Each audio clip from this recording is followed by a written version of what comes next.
You made a lot of concessions in the negotiations. No, I didn't. Okay. Okay, is that Let's get to the bottom of that. Right? That is such a misnomer in life. Let me give you the truth about that now. And I'll give you the truth why I'm not Speaker. It's because one person, a member of Congress, wanted me to stop an ethics complaint because he slept with a 17-year-old. An ethics complaint that started before I ever became Speaker, and that's illegal, and I'm not going to get in the middle. Did he do it or not? I don't know. But ethics is looking at it. There's other people in jail because of it. And he wanted me to influence it. Well, damn, Kevin McCarthy is kicking his revenge tour into higher gears now against the guy that triggered and tirelessly pursued his ouster from Congress. He suggested that he would continue to work to get things done, but wasn't mincing any words when he also said he thinks there should be consequences for his removal, which is why he says he made sure that everyone that was voted against him had to identify themselves. Now, it takes 218 to have the rule package. There's nothing I can do there.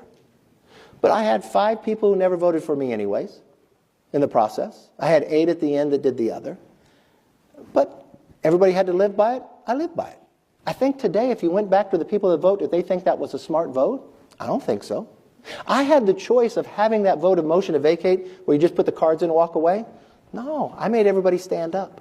Because I think historically, it'll be viewed as a very bad thing that happened to our Congress. All this animosity towards Gaetz wasn't hidden anyway, and the conversations about his alleged declarations of his random sexual flings has been swirling ever since that ethics investigation that McCarthy didn't apparently interfere with. Has there ever been any conversations between you and the former president about Matt Gaetz and his decision to throw you out? Is he supportive of that? I don't know how close you probably think the president is to Gaetz, but you should figure that out. They're not actually that close?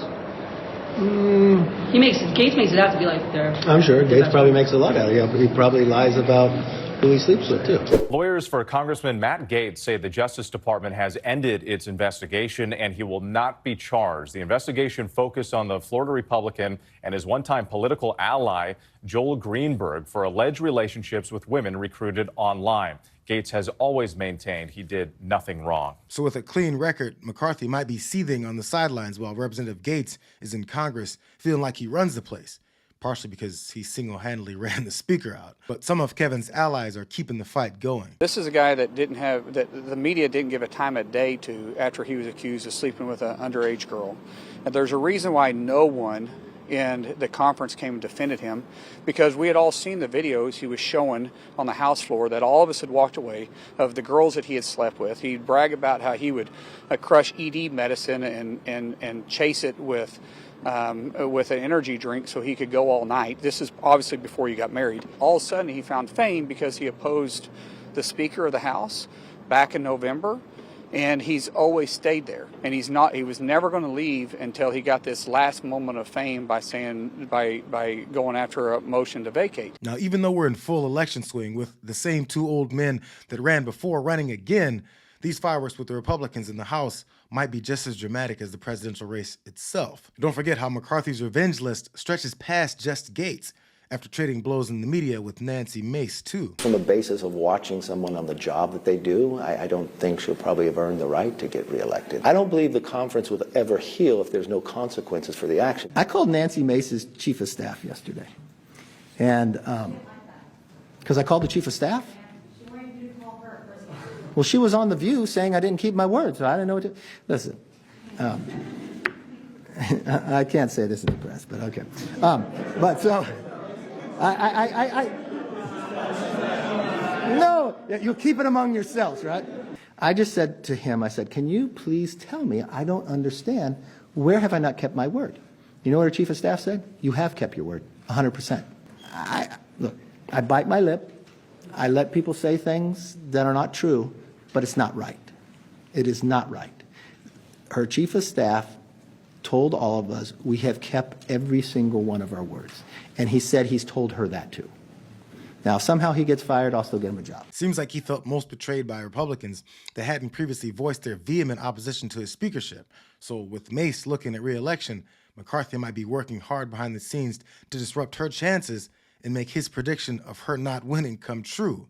He didn't have any predictions for his other newly sworn enemy, Tim Burchett, but he did have a chicken wing to hit him with. Congressman, explain to us what happened with you and Kevin McCarthy. I got elbowed in the back, and it kind of caught me off guard because it was a clean shot to the kidneys, and I turned back, and there was Kevin, and I for a minute I was kind of, what the heck just happened? And then I chased after him. Of course, he's as I've stated many times, he's a bully with $17 million in a security detail.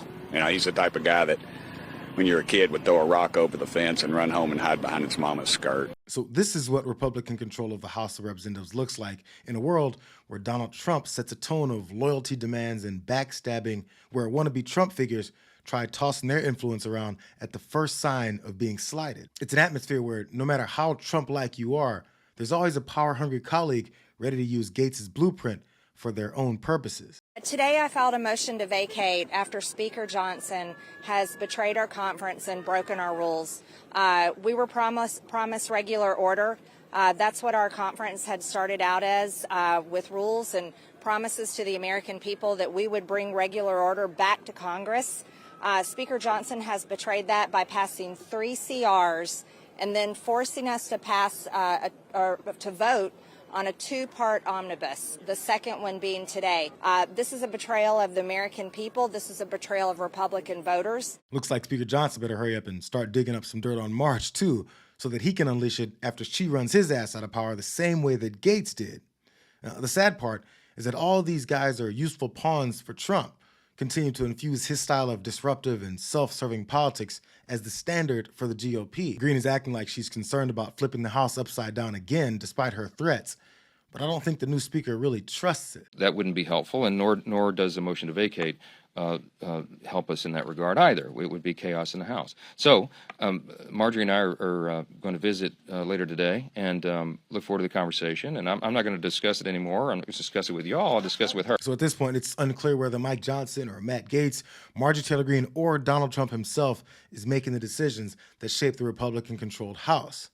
Again, she's threatening Johnson's seat after he's diligently done the bidding of the former president over things like rejecting the bipartisan border bill, to laundering the image of these January 6th criminals, to giving support to Trump's never-ending election denialism. No speaker's job is safe when subordinates are solely focused on stepping on each other and the country for a seat closer to Trump's feet. So voters are just left wondering how much more collateral damage that there will be as these aggressives and the targets get exposed. Only Republican in Congress who takes no lobbyist money, no special interest money. I work for you, not them. Let's go get them. Thank you all so much. Matt Gaetz, we have an award for you. My name is Michael. I'm with the Strongsville GOP, the 2023 Strongsville GOP Award.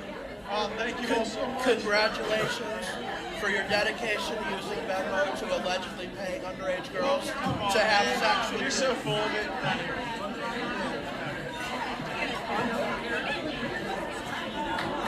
Thank you all so much.